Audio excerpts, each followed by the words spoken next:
आज से आप हमें समर्थन दीजिए, हम आपको परिवर्तन देंगे जी। और हम जनता के समाज सेवा के रूप में काम करेंगे। उनका बेटा बनकर, नेता बनकर नहीं काम करेंगे।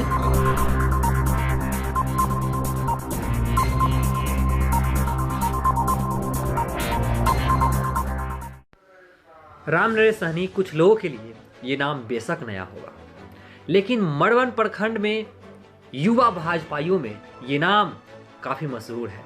अपनी ग्रेजुएशन की पढ़ाई पूरी कर चुके रामनरेश सहनी आरएसएस में रह चुके हैं और इस वक्त बीजेपी के युवा मोर्चा मड़वन के अध्यक्ष हैं। आइए जानते हैं उनके बारे में विस्तार से।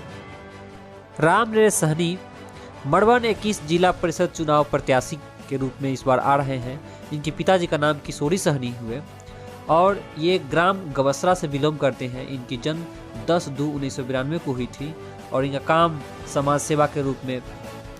इनकी योग्यता प्रारंभिक शिक्षा इनका गांव के ही गवसरा प्राथमिक विद्यालय में हुई 10वीं 2008 में और 12वीं 2008 से 10 में और बीकॉम इनका 2010 से 13 में फाइनल हुआ। इसके बाद वे राजनीतिक जीवन में प्रवेश कर गए। आइए जानते हैं इनकी राजनीतिक जीवन कैसा रहा। ये हमेशा समाज में कोई ना कोई एक्टिविटी, सोशल वर्क करते रहते हैं, समाज सेवा करते रहते हैं। जहाँ भी समाज में इनकी आवश्यकता पड़ती है लोगों को, वहाँ पे वे सबसे पहले मौजूद होते हैं। 2010 से 13 के बीच जब ये ग्रेजुएशन कर रहे थे, उस समय ये विश्व हिंदू परिषद का मड़वन का अध्यक्ष भी रहे। उसके बाद बजरंग दल का भी अध्यक्ष रहे। उसके बाद जब 2013 में जब ग्रेजुएशन का निकल गया, उसके बाद बीजेपी से पंचायत अध्यक्ष रहे। हमारे बीच रामनरेश जी उपस्थित हैं। आइए जानते हैं उन्हीं की कहानी, उन्हीं की जुबानी। रामनरेश सहनी जी, सबसे पहले आपको मेरे चैनल में बहुत बहुत स्वागत है जी। अपना बिहार न्यूज को हार्दिक अभिनंदन और स्वागत है पंकज जी। हमें पता चला है कि आप जिला परिषद से आप चुनाव लड़ने वाले हैं इस पंचायत चुनाव में। तो ये जो जिला परिषद चुनाव है आपका, ये किस मुद्दे पर आप लड़ने जा रहे हैं? क्योंकि इससे पहले बहुत सारा चुनाव हुआ है और बहुत सारे आपके विरोध आएंगे भी उम्मीदवार। तो आपका क्या एजेंडा रहेगा आपका? सबसे पहले मड़वन प्रखंड वासियों को नए साल के हार्दिक शुभकामना और बधाई। हम जो चुनाव आगामी जो 2021 के चुनाव, पंचायती राज चुनाव आ रहा है, उसमें जिला परिषद 21 उम्मीदवार हैं और मेरा मुद्दा विकास, अधिक से अधिक हमारे 7 पंचायत जो आते हैं, 7 पंचायत में विकास हो, लोगों को संपर्क हो।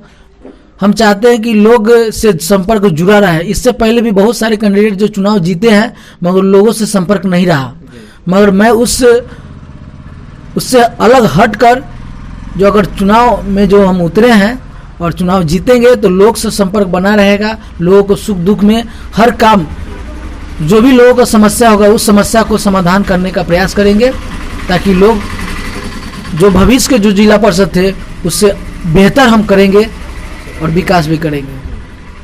क्योंकि ऐसा हमेशा होता है, देखने को भी मिलता है, चाहे वो राज्यसभा के चुनाव हो, विधानसभा का चुनाव हो या पंचायती राज का चुनाव हो। अक्सर जब चुनाव समय आता है, चुनावी मौसम आता है, तो सभी लोग बरसाती मेढक की तरह निकलते हैं और जब बरसात खत्म यानी चुनाव खत्म तो फिर अपने अपने जगह पे चले जाते हैं। तो क्या ऐसा ही आपका भी रूप देखना पड़ेगा?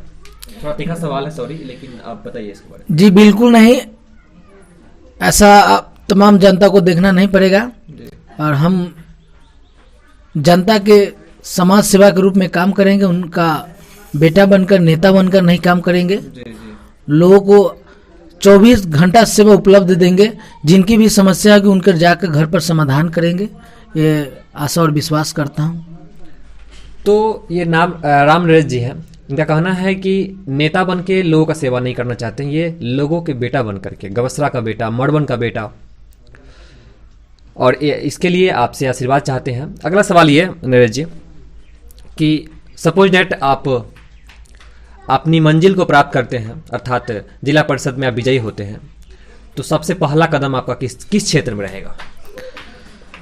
सबसे पहला कदम जो पंचायत जो गांव पिछड़ा होगा उन पर ज़्यादा ध्यान देंगे। जिस पंचायत और जिस गांव में, जिस वार्ड में लोगों की समस्या होगी उस समस्या को समाधान करने का प्रयास करेंगे। फिर भी आपका जो चुनावी राजनीतिक में आए हैं तो कहीं ना कहीं एक आपका नज़रिया वहाँ पे गया होगा, आपका नज़र वहाँ पे गया होगा जहाँ पे जो एरिया आपको पिछड़ा हुआ दिख रहा होगा, जो एरिया जो है काफ़ी पिछड़ा हुआ है, वो ऐसा कोई एरिया है जो आपके नज़र में है जो जिसको अधिक विकास की ज़रूरत है उनको? जी, बड़कागांव उत्तरी पंचायत के जो गांव है मलिकान, बसतपुर, केसरी नगर, ये तमाम पिछड़े हुए लोग हैं। बड़कागांव उत्तरी में भी कई सारे गांव हैं जो हम देखे हैं कि बहुत सारे लोग शिक्षा के अभाव है, वहाँ रोड रास्ता की अभाव है, लोगों को दिक्कत होता है आने जाने में। हम घूम रहे हैं क्षेत्र में। हम आज से नहीं, हम पहले विश्व हिंदू परिषद के संगठन के रूप में भी काम कर चुके हैं इस मरवन में, और फिलहाल भाजपा के मरवन युवा मोर्चा के रूप में भी 2 टर्म मेरा हो चुका है। हम तमाम गांव में पार्टी के और संगठन के रूप में भी काम किए हैं, तो हर गांव को टच करते हैं और हर गांव की समस्या को हमें नज़र दिखाई देता है। हम चाहेंगे कि और चुनाव हम जीतेंगे तो उन गाँव को हम समस्या को दूर करेंगे। तो आप बड़कागांव उत्तरी की जनता को क्या कहना चाहेंगे? बड़कागांव उत्तरी की जनता को कहना यही है मेरा कि हमें सपोर्ट करें, नेता के नहीं बेटा के रूप में हम उन्हें भी। आप हमें समर्थन दीजिए, हम आपको परिवर्तन देंगे। जी, तो इनका नारा है, ये स्लोगन है, आप हमें समर्थन दीजिए, मैं आपका परिवर्तन दूंगा। और बाकी जो एरिया है, जो पंचायत है आपके क्षेत्र का, क्या लगता है आपको किस क्षेत्र में अधिक काम की आवश्यकता है? किस क्षेत्र में, जैसे हो गया शिक्षा के क्षेत्र में, या जो भी नल जल चल रहा है जो कि हमारे बिहार के मुख्यमंत्री श्री नीतीश जी का ये जो 7 निश्चय योजना चल रहा है, इसके अंतर्गत नल जल चल रहा है, पक्की गली नली चल रहा है। तो ऐसा तो आवंटित हो गया वहाँ से, लेकिन बहुत सारे एरिया है जहाँ पे आवंटित होने के बाद भी वो वहाँ पे पूर्ण नहीं हो पाया है। तो उसके बारे में क्या कहना चाहेंगे? किस क्षेत्र में आपको सबसे पहला काम? सबसे पहले तो हम जहाँ क्षेत्र की समस्या कमी होंगी वहाँ पूरा करेंगे। क्षेत्र हम जो हमारे नज़र में है उस क्षेत्र को काम हम करेंगे, उस क्षेत्र में काम करेंगे। और दूसरी नंबर बात यह है कि मरवन प्रखंड में जो आम सभा जो होती है, मैं अगर चुनाव जीतता हूं तो मरवन प्रखंड में जो आम सभा जनता की जो समस्या होगा उस आम सभा को मैं लाइव चलाऊंगा। जो लोगों की समस्या होगा, जो आजकल आम सभा होते हैं उसमें बंद कमरे में होता है, उस ब्लॉक में अगर हम चुनाव जीतते हैं तो मेरा मिशन होगा कि उस आम सभा में लोगों की समस्या, जिसकी समस्या होगी उनको हम बुलाएंगे उस आम सभा में और लाइव चलेगा वो आम सभा, और पूरे मरवन प्रखंड के जनता को दिखाएंगे कि आम सभा में क्या मुद्दा होनी चाहिए। हम उस मुद्दा को उठाएंगे उस मरवन प्रखंड के आम सभा, ताकि बीडीओ और सीओ जो अभी आम सभा जो हो रहा है वो आम सभा किसी को पता भी नहीं चलता है। मगर हम चुनाव जीतेंगे तो मैं जनता को सूचना दूंगा कि इस तारीख को आम सभा है, अपनी समस्या आकर यहाँ हमें बताए और उस समस्या को हम समाधान करेंगे। तो ये बड़ी बात आपने कहा। इन्होंने कहा कि अगर ये जीतते हैं जिला परिषद में तो जो मरवन प्रखंड में जो आम सभा जो लगता है वो बंद कमरे में होता है और बाकी की जनता को, आम जनता को, आम सभा है लेकिन आम जनता को पता नहीं रहता। तो ये जब आते हैं जीत करके तो वो आम सभा को लाइव दिखाएंगे। वो फेसबुक हो सकता है, यूट्यूब हो सकता है, उसके जरिए से, उसके माध्यम से ये लाइव दिखाएंगे। और ये बहुत बड़ी बात इन्होंने कहा है। क्या आप इस बात को फिर से दोहराएंगे? जी, हम ये नहीं, हम अपने लाइव से तो दिखाएंगे ही, हम तमाम न्यूज़ों को सूचना देंगे कि फलना तारीख को आम सभा मरवन ब्लॉक में लगने जा रहा है। जिन समस्या, जिनका दाखिल खारिज नहीं हो रहा है, जिनके आधार कार्ड नहीं बन रहा है, राशन कार्ड नहीं बन रहा है, किन्हीं का बहुत तरह की समस्या है, और उस समस्या को वहाँ ला के हम पूर्ण करेंगे। बीडीओ और सीओ के सामने रखेंगे। वहाँ मुखिया भी उपस्थित रहेगा, वहाँ हम भी उपस्थित रहेंगे और तमाम समिति उपस्थित रहेगी, ताकि लोगों की समस्या पता चले आखिर क्यों नहीं काम होता है, क्या दलाली चल रहा है। सीधे जनता की समस्या का समाधान हो सकता है। ये जो आप बात बोले हैं, अगर वास्तव में ये आप पूर्ण कर पाते हैं या पूरा कर पाते हैं तो जनता का सीधे समस्या का समाधान हो सकता है इसके जरिए।